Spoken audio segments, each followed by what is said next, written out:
This is the long tail theory explained.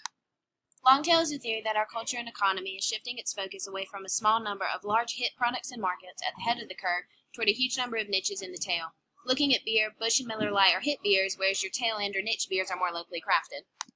Usually, typical marketing strategies are used to promote certain products or a specific brand, but with long-tail marketing, companies can use the variety of inventory that they possess to attract customers. Long-tail marketing is better utilized by online retailers such as Amazon and Netflix due to supply-side considerations of managing inventory.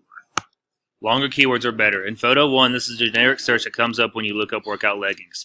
Photo 2 is typing in 8% polyester, 20% spandex, marble blue, white workout leggings. This gives you a more refined search instead of the broader search term workout leggings. You must have your keywords more specific so your company can stand out among the big players.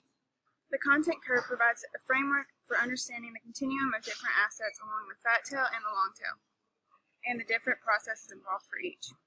Marketers who quickly organize their operations around these elements of the curve will be those who win the digital battle to grow their business through content, which is basically saying you cater your content to the long tail keywords you come up with. That's our long tail explained. Thank you for watching.